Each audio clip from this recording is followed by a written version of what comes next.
I wrote a story calling out Congressman Peter DeFazio for some money that had mysteriously been placed in New Zealand that wasn't on his House ethics report. And my source for that story, several weeks after I wrote it, was burglarized. The laptop was taken. His filing cabinets were taken. He was beat up by union thugs who just happened to also be board members of the group that was hiding this money in New Zealand. So, wow, what are the odds? That's quite a coincidence. Shocking. Yeah. What happened to you? When the conversion from Democrat to conservatism began, then I was told that I needed to be shot. I was called Uncle Tom, racist, barbs. I had to shut down some of the things that I was doing so that they wouldn't be tracking my whereabouts here and there. So, but I also reported it to the social programs too. But I mean, that's basically what comes with the territory. There's a lot of people here that were at BlogCon that didn't come to the taping, right, because they don't want to be on video or they don't want to be photographed at all and their name with it at all, because they've had their family stopped.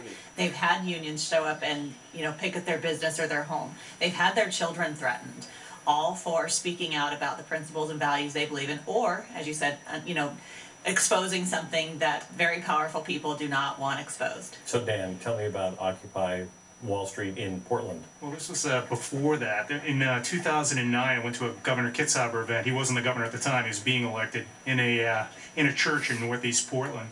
And 17 minutes into it, peacefully filming, I had it came the announcement that we were to stop filming in the event from the Urban League, who was organizing the event, and I refused to stop filming.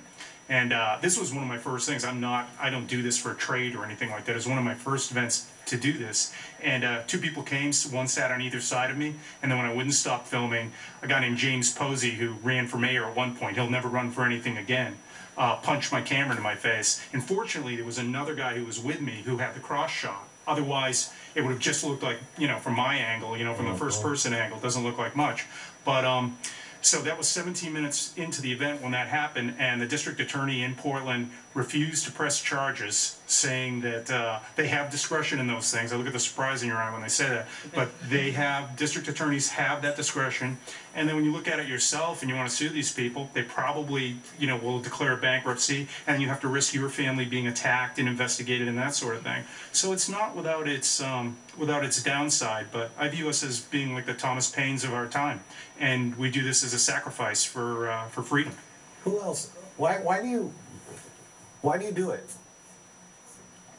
I recently had death threats against me just a couple of months ago for a story I published where there was a video taken of a state senator's home, and she had canceled a town hall meeting, and she cited scheduling conflicts, and we basically caught her in a lie, saying she was going home and changing her clothes and you know, taking out her recycling, and then she shut herself in for the night, so there was no scheduling conflict. And you know, so I didn't even take the video. I just published it, and I wrote an article about how I called the office to confirm what they were saying and all that stuff.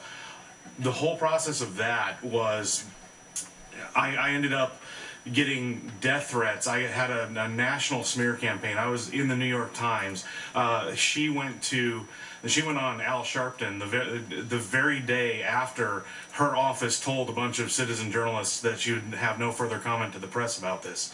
She went on Al Sharpton the very next day to complain about it, and they claimed it was creepy and intimidating and all this stuff. And because of this smear campaign, I ended up with death threats. People from Illinois, people from... So why do you do it? We all have different reasons as to why we do this. You know, revealing politics, you know, we're all about state-level politics and revealing stuff that gets up. Misfit Politics wants to make politics more entertaining. FTR Radio wants to make good radio that